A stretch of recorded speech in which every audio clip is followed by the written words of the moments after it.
คนชื่อไก่ฟังแล้วอย่าด่วนน้อยใจน้องไก่คนสวยของพี่ไม่เจอหน้ากันหลายวันแล้วนะคนดีเพลงที่มอบให้นี้เป็นเพลงรักจากดวงใจ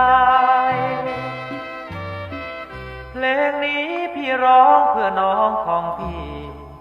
ถ้อยคำหวานล้ำวจี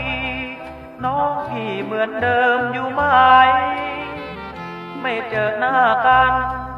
หลายวันแล้วนะดวงใจพี่เป็นห่วงรู้ไหมกลัวว่าไก่จะลืมน้องต้องจอมอพร้อมสอก็สอไม้ได้รับแล้วนะน้องไก่พี่ดีใจน้ำตาไหลซึม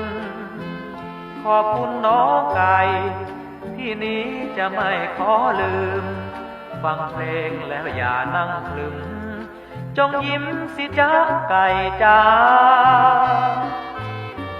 เพลงนี้พี่ร้องน้องฟังไม่นาน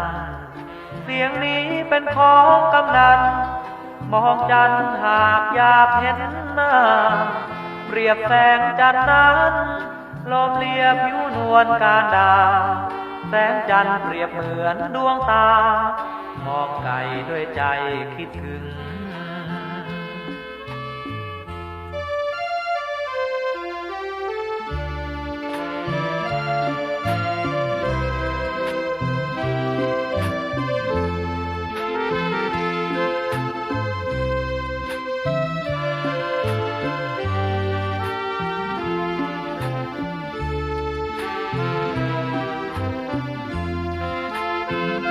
น้องต้องจอมอพร้อมสอก็สอไม้ได้รับแล้วนะน้องไก่ที่ดีใจน้ำตาไหลซึมขอบคุณน้องไก่ที่นี้จะไม่ขอลืมฟังเพลงแล้วอย่านั่งคลึมจงยิ้มสิจ๊ะไก่จ้าเพลงนี้พี่ร้องน้องฟังไม่นานเสียงนี้เป็นของกำนันมองจันทร์หากอยากเห็นหน้าเปรียบแสงจันทร์นั้นลมเลียผิวนวลการดาแสงจันทร์เปรียบเหมือนดวงตามองไก่ด้วยใจ